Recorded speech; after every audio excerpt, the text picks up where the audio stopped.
There are some days a man never forgets, even when he wishes he could. For me, it was my 67th birthday. The day I understood without a doubt that the family I had built with sweat, sacrifice, and patience no longer saw me as father or even man, but as something disposable. Before we continue, don't forget to like this video, subscribe to the channel, and turn on the bell icon, so you never miss a story like this one. I woke early that morning. Old habits die hard. The Navy had taught me to rise before the sun, and even in retirement, I never lost the rhythm. The house was quiet, the clock ticking on the wall, the air cool against my skin. I brewed my coffee, poured it into the chipped mug my wife had once bought me at a yard sale, and carried it to the porch. The ocean breeze carried a bite, sharper in the fall, and I let it sting me awake as I stared at the horizon. It should have been a good day. A birthday, even for a man my age, deserves some warmth. A phone call, a card, a knock at the door. Something that says you're still part of us. But the hours stretched long and the silence thickened. By noon, I had scrolled my phone twice, checking messages I knew weren't there. By evening, the only sound in the house was the creak of the floorboards under my own steps. And then, the buzz. I reached for the phone like a man reaching for a rope in dark water. It was a message from my son. My chest eased just a little. Maybe I was wrong. Maybe he had remembered after all. I opened it, expecting a simple happy birthday, Dad. Instead, the words cut sharper than any blade.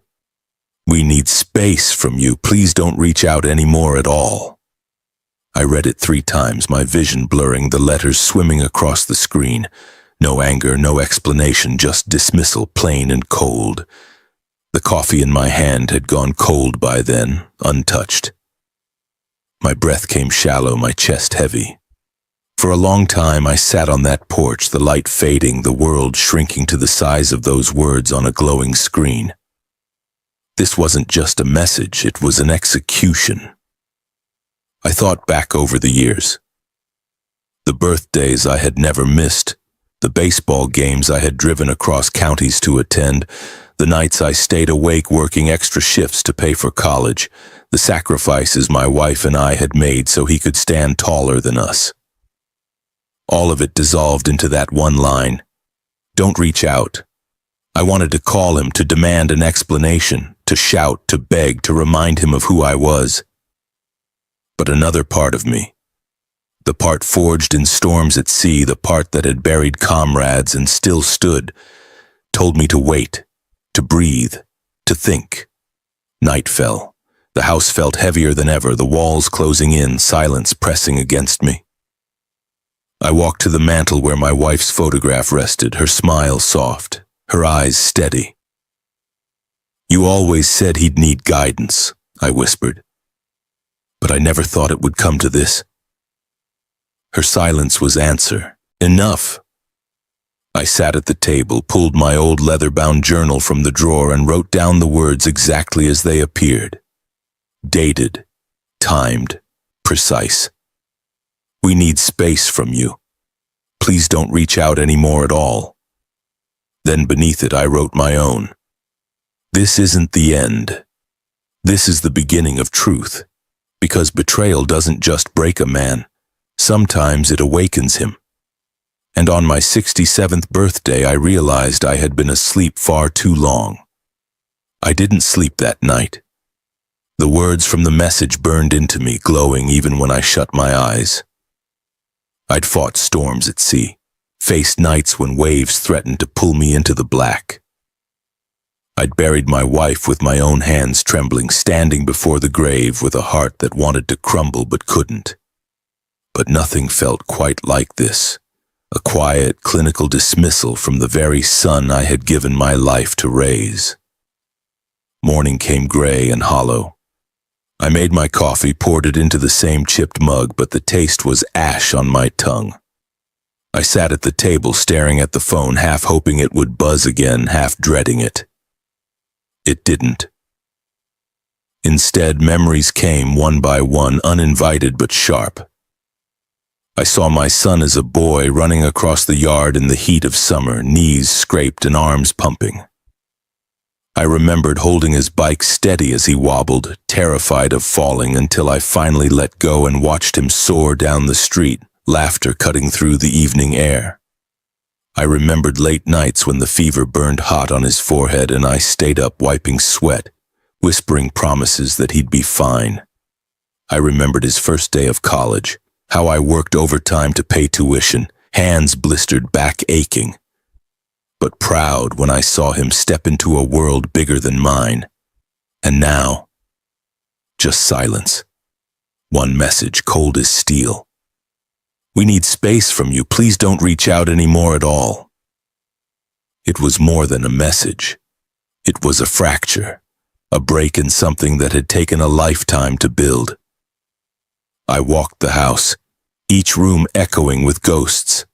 My wife's laugh in the kitchen when she burned the bread but served it anyway. My son's small voice calling from the stairs for one more bedtime story. The sound of Christmas mornings when the tree glittered and wrapping paper covered the floor. Those sounds had once filled this house. Now the rooms carried only silence. I thought back to the last time I'd seen him. Weeks ago, maybe a month. The dinner had been polite, stiff. My daughter-in-law had smiled too wide, her questions pointed. How are you managing the bills? Don't you get tired living alone? Do you remember all your appointments? At the time, I brushed it off as small talk. But now, in the light of that message, I saw it for what it was. A rehearsal. They weren't building bridges, they were writing me out. I sat by the fire that evening, journal open once again. My pen scratched across the page, my handwriting steady even though my chest ached. He thinks I'm a burden. He thinks space will erase me. But I have weathered storms he cannot imagine. I will not be erased. As the fire crackled low, I looked again at the photograph of my wife on the mantel. Her eyes seemed to hold mine, steady, knowing. She had been the one to insist on respect, to remind me that family isn't built on money or gifts, but on duty. I wondered what she would have said now, seeing the fracture in the very foundation we had poured together.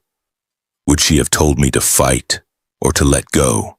I didn't know, but I knew this. Silence cuts deeper than shouting. And if he believed I would crawl back, begging for scraps of affection, he didn't know me at all. That night I slept at last, though it was a restless sleep. Dreams came, of storms, of broken ships, of voices fading into the waves. And when I woke before dawn, I knew the fracture wasn't something that could be glued back together. Something had broken, and something else deep inside me had awakened. I wasn't going to fight with anger. I wasn't going to chase. I was going to prepare. The courthouse downtown always looked the same to me. Heavy stone walls, narrow windows, doors that had been opened and closed on 100,000 secrets. But that morning I didn't walk into the courthouse. I walked into the smaller building across the street, brick fading, blinds half drawn. David Brooks had been my lawyer for more than 2 decades. Not a friend exactly, but a man I trusted when trust was a scarce currency. He was steady, methodical, the kind of man who read contracts the way priests read scripture. He had helped me and my wife with our will years ago, had advised me when we bought the house, had sat at the table when we opened a small account for my son's college. And now, I was back, older, quieter, holding a journal that felt heavier than the leather it was bound in. The secretary looked up as I entered, recognition sparking in her eyes. "Mr. Adam," she said softly. "He's expecting you." I nodded and stepped inside. David was at his desk, papers spread before him like a battlefield. He looked up when I entered, his eyes sharp behind the glasses. "It's been a while," he said. "Too long," I answered, taking the chair across from him. He studied me for a moment. "Something's wrong." I set the journal down. "Something's broken."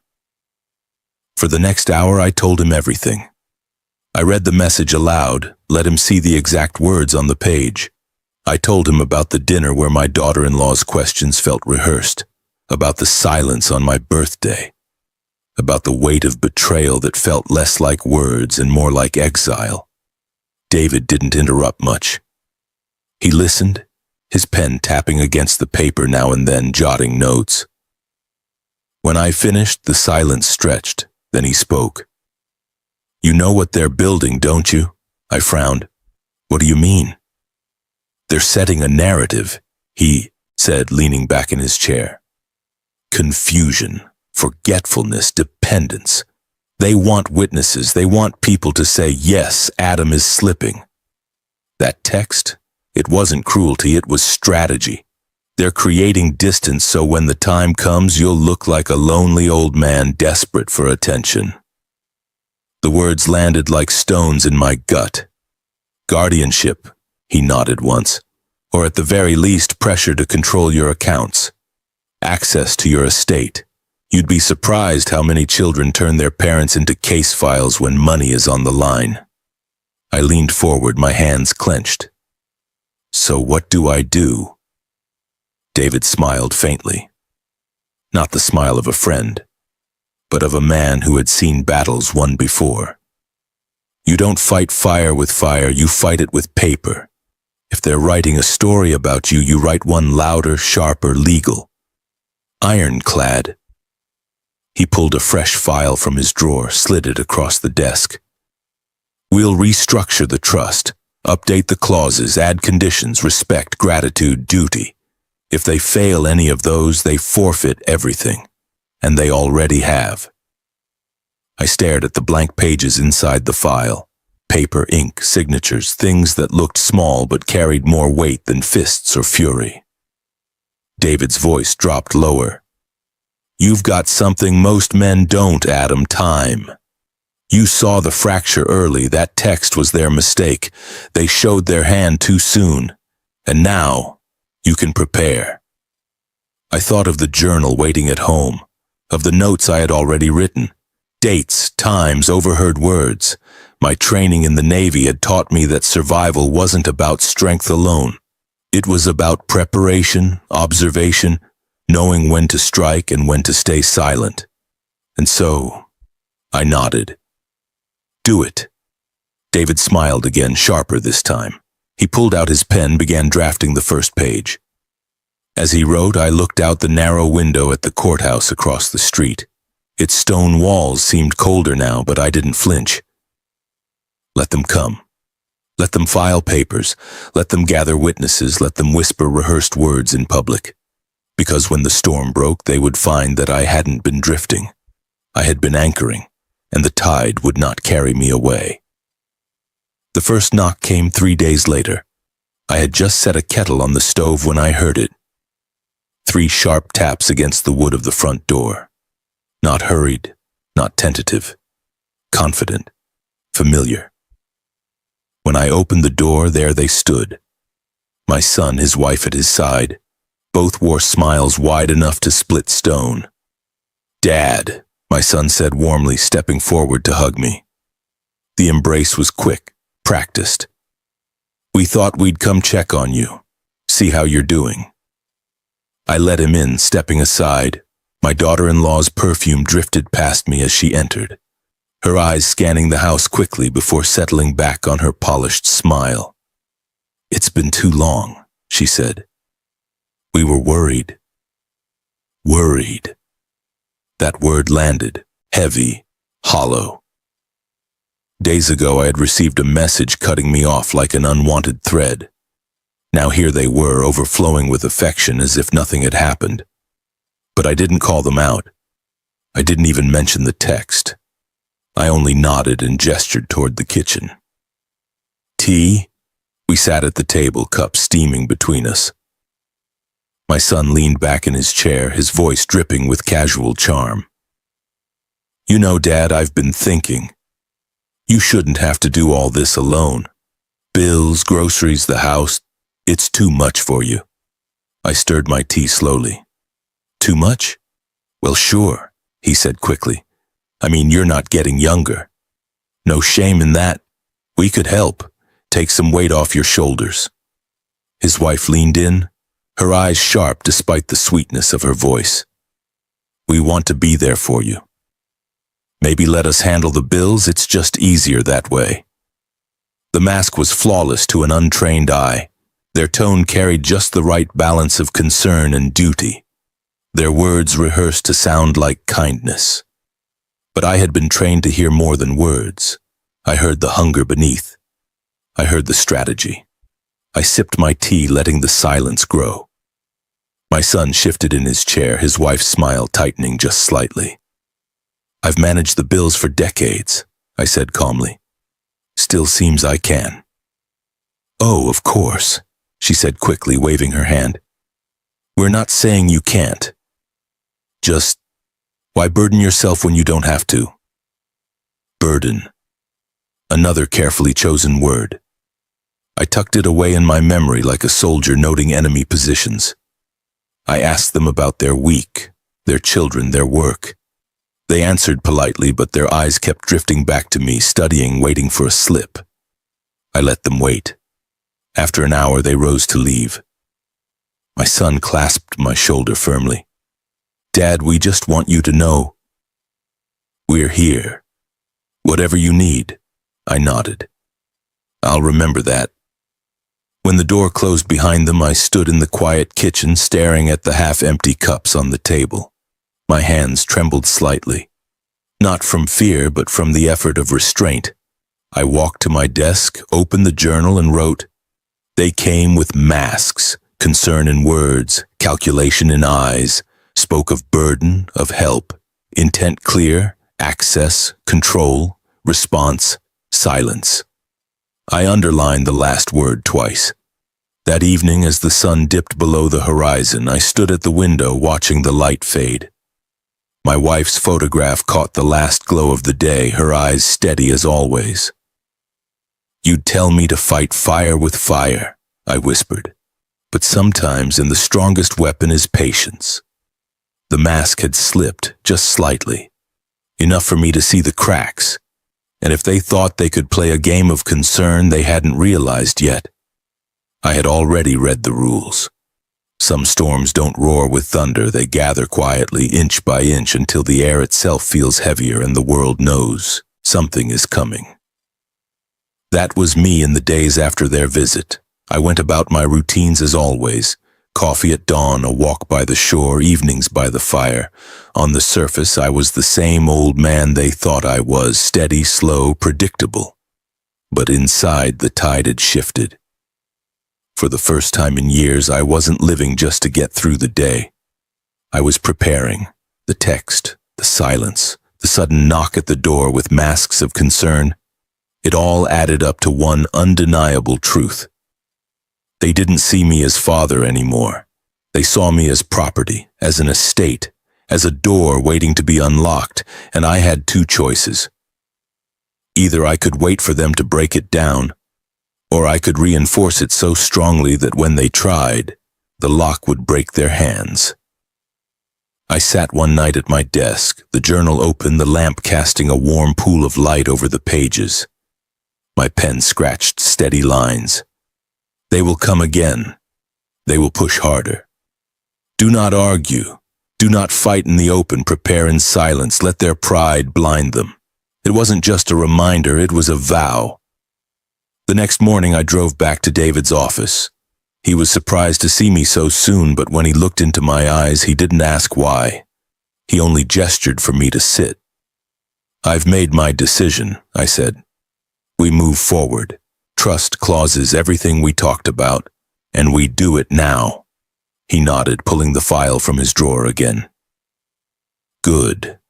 The earlier, the stronger. Tell me what matters most to you." I leaned forward, my voice low but firm. "Respect, gratitude, duty to family, those are the pillars. They've broken all three." He scribbled notes, then looked up. "And who should benefit if not them?" I thought of my grandchildren, their laughter, their innocence. They were too young to understand the storm their parents were brewing. But someday, they would. Set it for them, I said. College, stability, something that builds, not destroys. Skip a generation if I have to, but let them know their grandfather thought of them. David smiled faintly, his pen moving quickly across the page. That will stand, and if they contest it, they'll lose more than they've already lost. When I left his office, the air felt lighter, though the sky was gray with the promise of rain. For the first time in months, I wasn't waiting for my son to call, or my daughter-in-law to smile with daggers hidden in her eyes. I was walking ahead of them. That evening, I brewed my coffee slower than usual, letting the steam rise into the quiet kitchen. I sat at the table, journal open, and wrote, "Today I stopped mourning what was broken. Today I began building what cannot be touched." The fire in the hearth flickered low, shadows bending across the walls. My wife's photograph caught the light again, her eyes steady, her smile calm. "You'd be proud," I whispered. "I'm not fighting with anger, I'm fighting with patience, with silence, with strength." And for the first time since that cold message, I didn't feel fractured. I felt whole. That night I slept without dreams, because storms may come. But this time I wasn't going to be swept away. The rain came the morning I walked back into David's office. Sheets of water running down the courthouse steps across the street. The old brick building creaked under the storm. But inside David's office, the lamp glowed steady, the paper stacks dry, the air filled with the scratch of his pen. "This is where it begins, Adam," he said, sliding a draft toward me. "Once this is signed, their path to your estate is cut off. No guardianship, no petition, no manipulation. The law will protect what you've built." I adjusted my glasses and leaned closer. The words swam for a moment, not because I couldn't read them, but because each line felt like both a shield and a blade. Clause 1.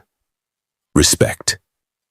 Any heir or family member who seeks to belittle, manipulate, or disregard the dignity of the grantor forfeits all claims to inheritance.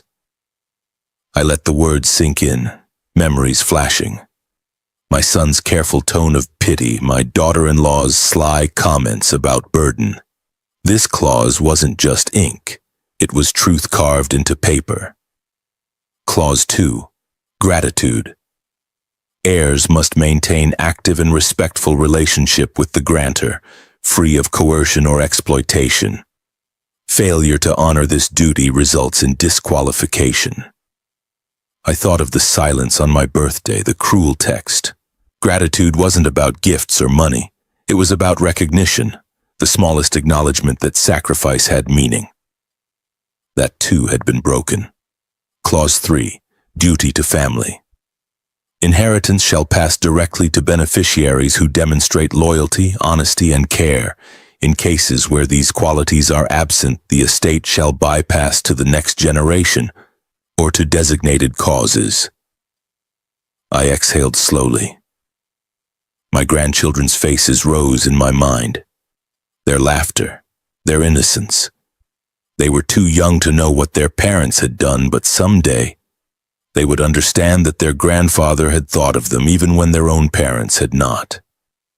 David's voice pulled me back.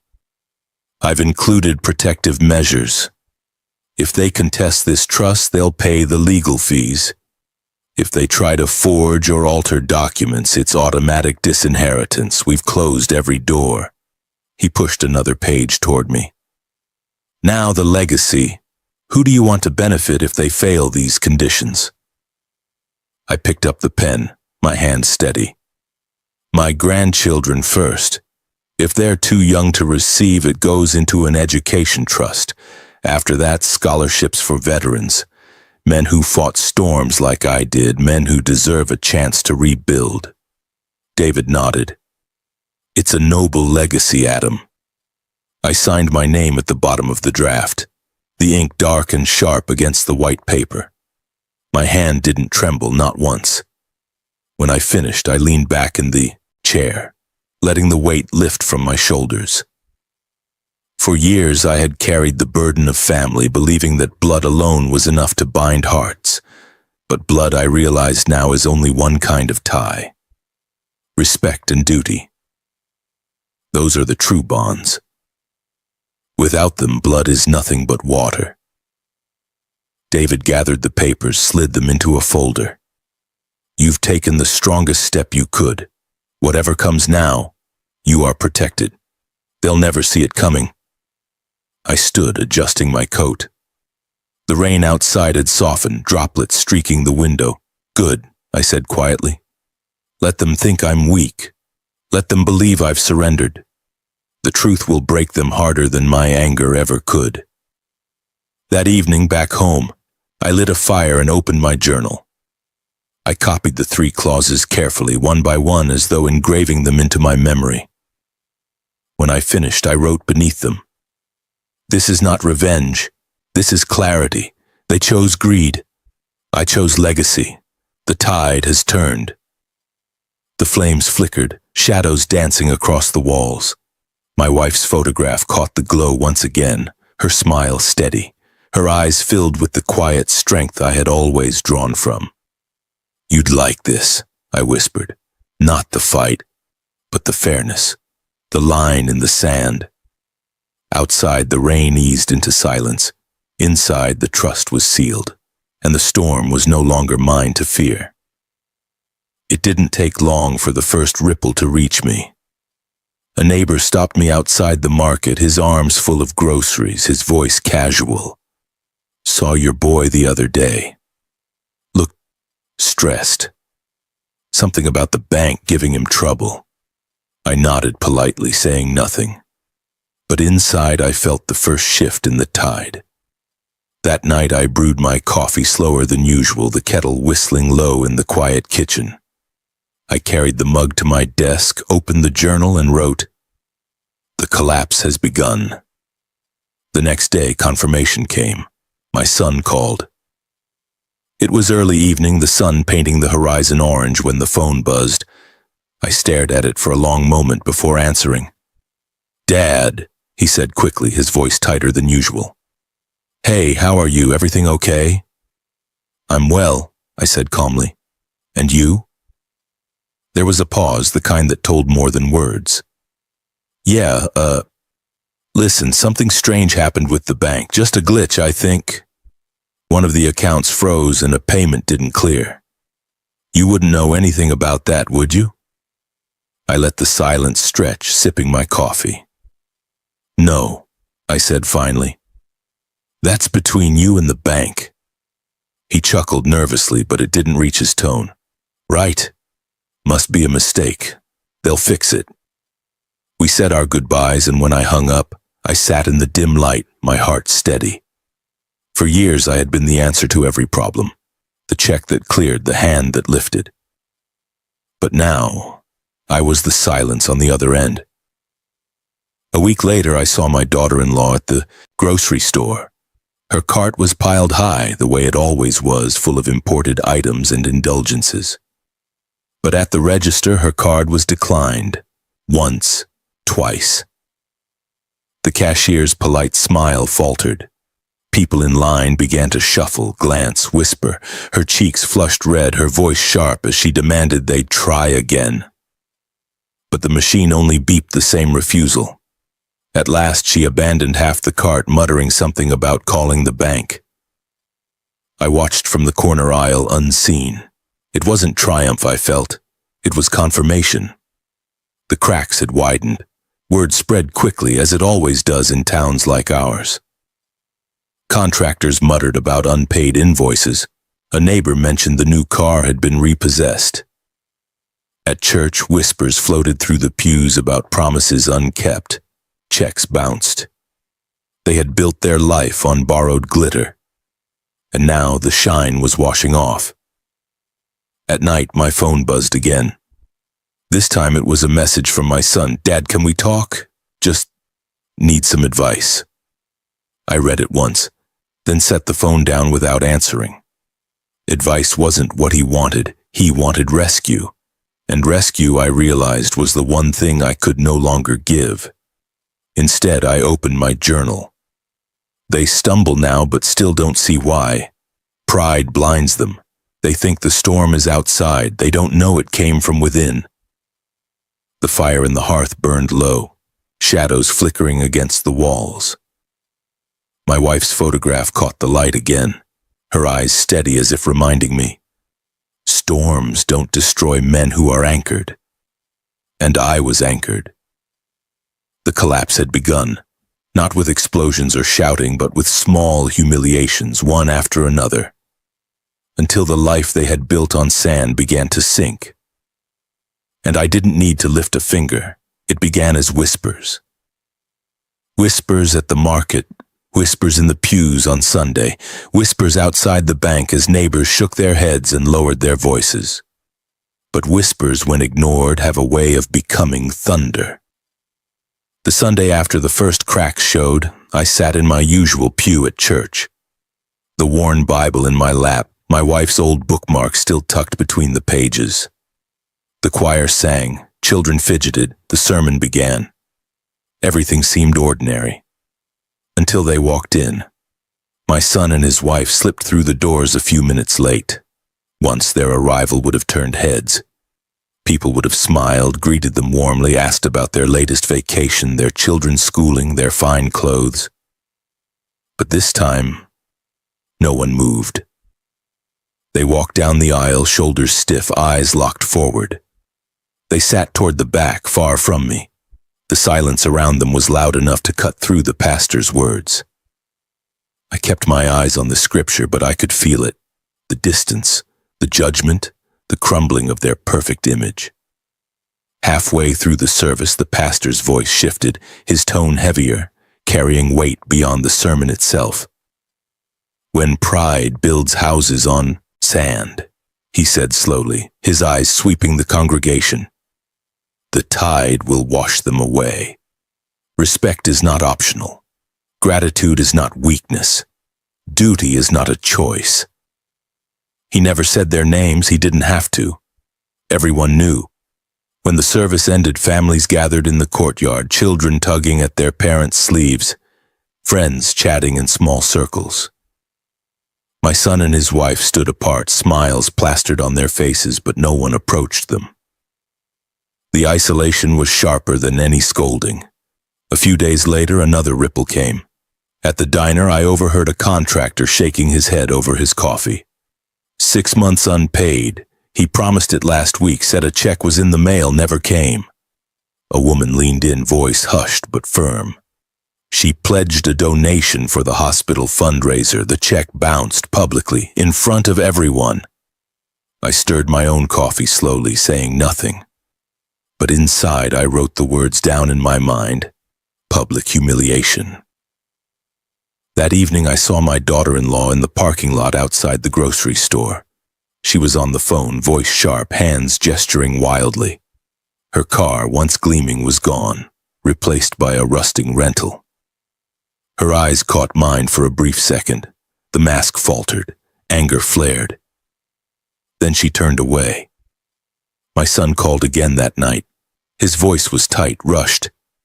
Dad, I don't know what's happening. People are saying things. We've had setbacks. It's not fair. We just need some help, just until things straighten out. I listened, silent. His words were a mirror of the past. The same tone I had heard when he was younger and tuition was due, when rent was late, when his car broke down.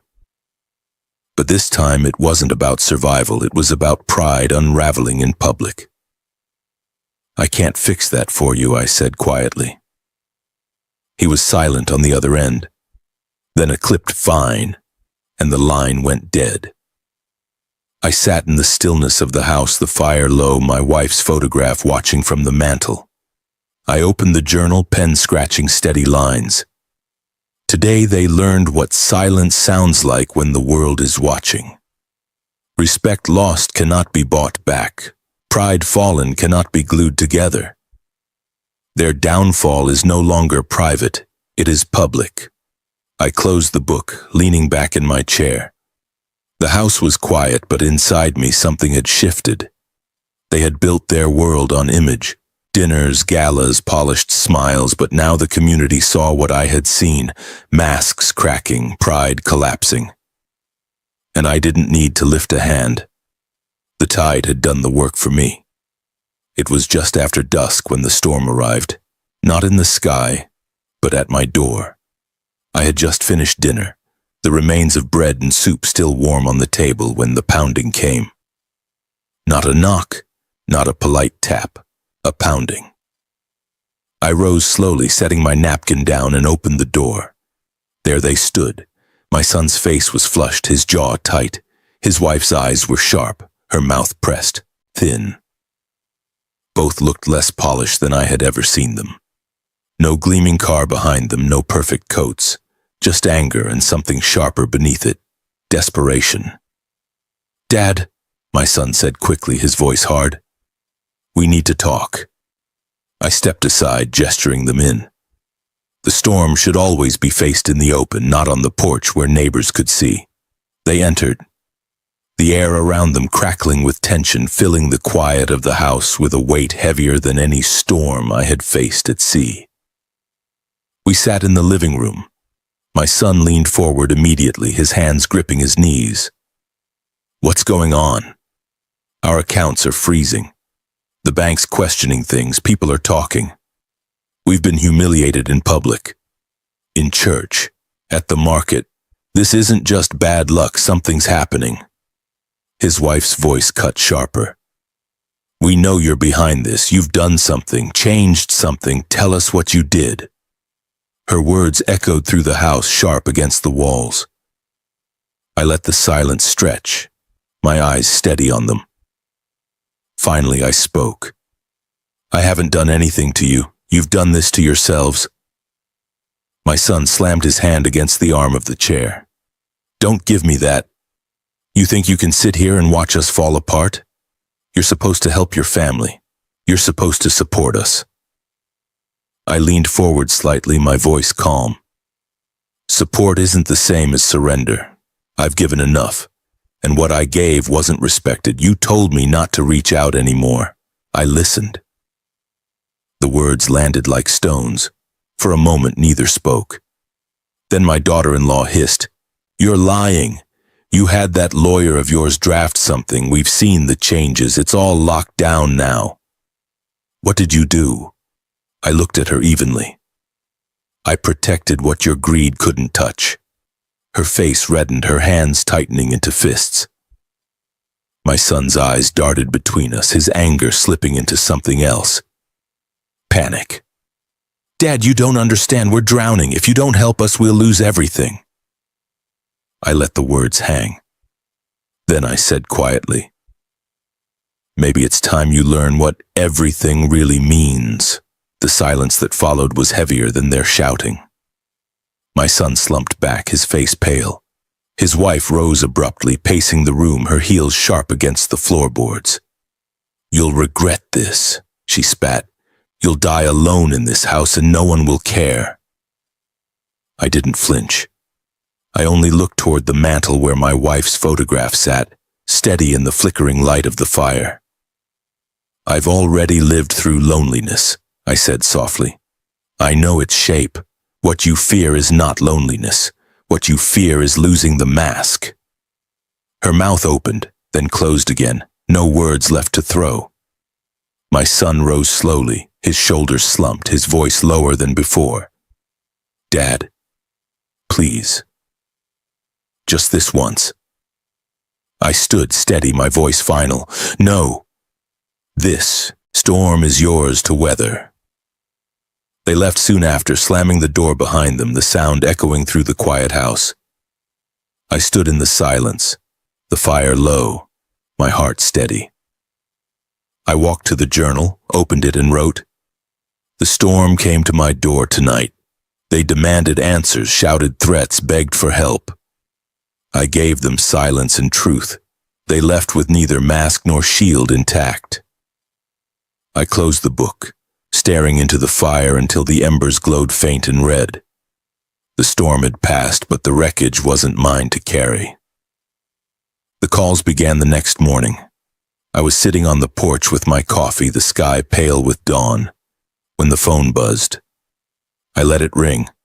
Seconds later, it buzzed again and again. By noon, there were 3 missed calls. By evening, 7. I didn't answer a single one. Instead, I let the machine do the work. My old answering system clicked on, recording each voice as it came, cataloging the collapse for me like a ledger of truth. The first message was sharp, clipped, my son's voice carrying the same tone he had used at my door. "Dad, this is ridiculous. Whatever you think you're proving, it's hurting us. You can't just cut us off like this. Call me back." Click. The second came not long after, my daughter-in-law's voice slicing through the static. "You think this makes you strong? It doesn't. It makes you cruel. Your own son is suffering and you're sitting there doing nothing. What kind of father does that?" Click. By the third message, the anger had dulled into excuses. "Look, Dad," my son said, his tone softer now. "We've had some setbacks, that's all. Everyone goes through it. Maybe we came on too strong before. Just let's talk, okay? Work this out." Click. I sat at the table, listening to them one by one, my pen scratching in the journal. Message 1, anger. Message 2, blame. Message 3, excuses. The pattern is clear. Desperation wears many masks. By the end of the week, there were more than a dozen. The tone shifted with each one. Some came in late at night, voices slurred with drink, bitterness seeping through the line. "You owe us. After everything we've done for you, you wouldn't even have what you do without us." Others came in the morning, polished and polite, as if rehearsed. "Dad, we love you. This family is stronger than money. Let's not let this tear us apart." And then there were the pleas. One evening, as the fire burned low, I pressed play and heard my son's voice break. "Dad, please. We can't hold it together anymore. Bills are piling up. She's furious. The kids are asking questions. I don't know what to do. I need you." I closed my eyes, the sound heavy in the room. He said, "I need you," but what he meant was, "I need what you have."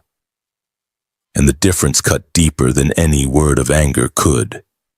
The last message that night came from her. Her voice was trembling, high-pitched with panic. "You think you've won? Fine.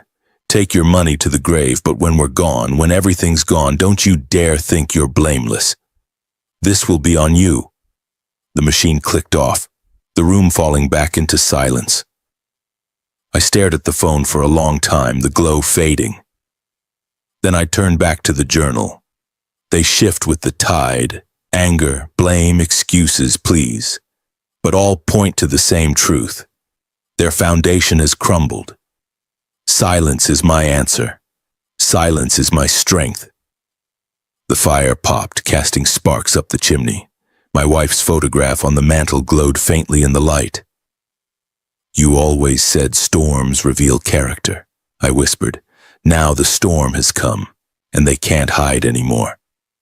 I sat there late into the night, listening again to the messages, not for what was said, but for what lay beneath. Fear, pride unraveling, greed unmasked. And for the first time I felt no sorrow, no guilt, only clarity. Because the collapse wasn't mine, it was theirs. And I had no intention of rescuing them from it. The meeting was set in David's office. He had suggested it, not because he needed to, but because clarity sometimes requires witnesses. My son had been pestering for weeks, sending messages, pleading for explanations. David had finally agreed to walk him through the truth. When I arrived, the air inside the office felt heavier than usual. Rain streaked the windows, tapping faintly against the glass. David was already seated behind his desk, files neatly stacked, his glasses perched on his nose. My son and daughter-in-law sat across from him, their faces a strange mix of defiance and fear. I stepped into the room slowly, my hat in my hand, and took the chair at David's side. The silence was brittle. David cleared his throat, his voice calm but firm. We're here today to settle confusion, to put an end to accusations, suspicions, and unanswered questions. He tapped the file in front of him. This is the trust, signed, sealed, irrevocable. My son leaned forward, his voice sharp. We know you changed things, Dad, but this can't be legal. You can't just cut your own family out, that's not right. David's gaze didn't waver. What's not right is attempting to manipulate a competent man into guardianship. What's not right is planning to seize his estate under the guise of concern. What's not right is betrayal. The words landed like hammer blows. My son sat back, his face pale. My daughter-in-law's lips tightened, her hands clenched in her lap. David opened the file, sliding the top document toward them. Clause 1. Respect. Any heir who belittles, manipulates, or disregards Mr. Adams' dignity forfeits all claims. He slid the second. Clause 2. Gratitude. Heirs must maintain active, respectful relationship free of exploitation. Failure is disqualification. And the third. Clause 3. Duty to family. Inheritance shall pass only to those who demonstrate loyalty, honesty, and care. In the absence of these qualities, the estate bypasses directly to the next generation, or designated causes. Silence filled the room. My son's face flushed, his voice trembling. You can't mean this. You'd really cut us out? After everything? I leaned forward at last, my voice low, steady. After everything, yes. Because respect isn't bought with birthdays missed. Gratitude isn't measured in money spent, and duty isn't abandoned when it becomes inconvenient. My daughter-in-law snapped, her voice sharp, desperate. This is insane. You can't do this. We're family. We're entitled. David cut her off, his tone sharp as steel. Entitled? No. Nothing in this document is entitlement. Everything here is earned, and you have forfeited it yourselves. Their eyes darted between him and me, searching for some crack, some weakness. But there was none. David tapped the file closed. To be perfectly clear, the estate is secured. It cannot be contested without penalty. It cannot be altered. It cannot be seized. The more you push, the deeper you bury yourselves. The silence that followed was suffocating. My son swallowed hard, his voice breaking. So it's gone? All of it? To the kids, to strangers, what about us? I looked him in the eye, my words slow, deliberate. You made your choice the day you told me not to reach out. That was the day you cut yourself off, not me. His mouth opened, then closed again. No words left to fight with. His wife shook her head furiously, muttering under her breath, but the battle was lost before it began. When they finally rose to leave, the air was thick with something heavier than anger. Realization. The revelation had come, and it had broken them. I stayed seated as the door closed behind them. David adjusted his glasses, sliding the file back into the drawer. You did the right thing, Adam. The law is on your side, and more than that, truth is on your side. I nodded slowly, exhaling. My chest felt lighter than it had in months. Not joyful, not triumphant. Just steady. Because the truth wasn't a weapon I had swung in anger. It was a shield I had built quietly, brick by brick, until their own strike shattered against it. And now, for the first time, I wasn't the one fractured. They were. Collapse rarely comes like an earthquake. More often it comes like a house eaten by termites. Slow, invisible, until one day the beams give way and the whole frame caves in. That's how it was for my son and his wife. In the weeks after the meeting in David's office, I didn't see them much, but I didn't have to. The town did the seeing for me. At the diner, whispers floated across booths like smoke. His card got declined again. They're months behind on the mortgage. Promised the hospital a big check. Bounced higher than a rubber ball. Contractors spoke of unpaid bills. Neighbors mentioned the glossy SUV had been towed from the driveway. The smiles they had once polished for public life cracked into grimaces until even their friends stopped pretending not to notice. One afternoon, as I walked home from the post office, I passed their house. The curtains were drawn tight, the paint on the shutters peeling, the driveway empty. A for sale sign leaned crookedly in the yard, the wind tugging at its edges. I stood for a long moment staring at it. A house that had once glittered now sagged under silence. That night, my phone buzzed again. Another voicemail, my son's voice, low, tired, worn thin. "Dad, we've lost so much, the house, the car, everything we built.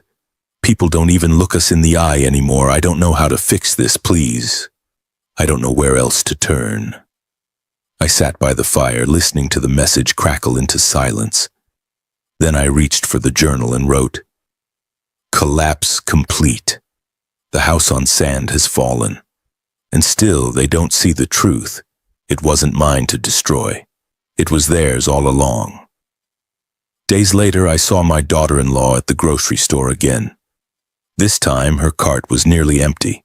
Bread, milk, a single pack of eggs. Her clothes hung looser. Her eyes darted from aisle to aisle as if afraid of being seen. When she reached the register, she glanced up and caught sight of me. For a brief moment, her face twisted with something between anger and shame. Then she looked away, fumbling for a few crumpled bills in her purse. I didn't say a word. I didn't need to. Sunday at church, they sat in the far back, heads bowed, their children restless beside them. No one greeted them, no hands reached out. The pastor's sermon, though gentle, cut sharper than any gossip could. Respect is not a gift you demand. It is a seed you plant. And when you plant nothing, you harvest nothing. The silence afterward was heavier than stone. That evening, as I sat with my coffee cooling in my hands, my grandson knocked on the door. He stood on the porch with a small bag slung over his shoulder, his eyes wide and uncertain. "Grandpa," he said softly, "can I stay here tonight?" I opened the door without a word, pulling him inside. He looked around the room, the fire, the photographs, the quiet safety of the house, and his shoulders eased. Over supper, he drew me another picture. A house with two figures outside, one tall, one small, hand in hand under a big sun. "This one's us," he said. I swallowed hard, my eyes burning more than the fire ever could. That night, as he slept in the spare room, I sat by the fire with my journal open, my wife's photograph on the mantel watching over us. Collapse has taken them. Pride is gone, but legacy remains. Tonight, my grandson sleeps under my roof, safe. This is what survives. This is what matters.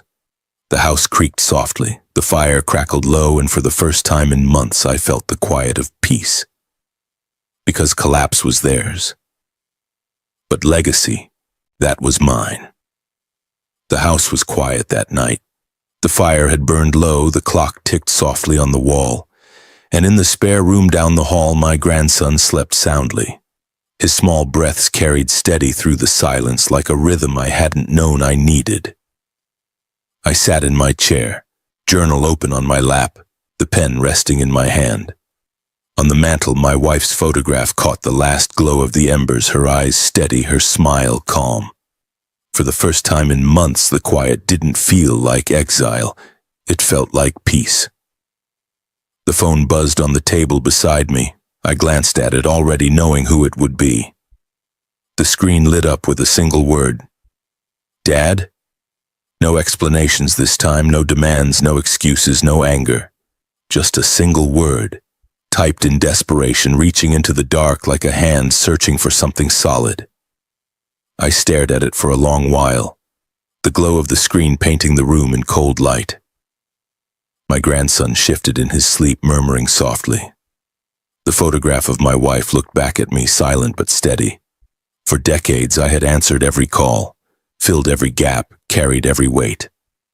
I had been the man who fixed, who rescued, who gave even when nothing was left to give. But not this time. This time the silence was my answer. I set the phone face down on the table, its glow fading into darkness. I leaned back in my chair, pen scratching across the journal one last time. Final entry, they reached for me at last. Not with respect, not with gratitude, not with duty. Just a single word, too late. I answered with silence, and silence is enough. The fire crackled low, sparks drifting upward, fading into ash. I closed the journal, placed it on the shelf beside the others. A soldier's record, a father's testament, a man's anchor. I walked quietly to my grandson's room and stood in the doorway. He was curled beneath the blanket, his small hand clutching the drawing he had made. 2 figures under a sun too big for the paper. Us. I whispered into the dark, not for him, not for the photograph, not for anyone else but myself. This is my legacy. Not what they wanted, not what they tried to steal, this. Back in the living room, I sat once more, the quiet wrapping around me. The phone buzzed again faintly, then stilled. I didn't move, because sometimes the loudest answer isn't a word or a shout or a plea. Sometimes the loudest answer is silence. And silence was mine. If this story touched you, don't forget to like this video, subscribe to the channel, and turn on the bell icon, so you never miss another story like this one. Thank you for listening.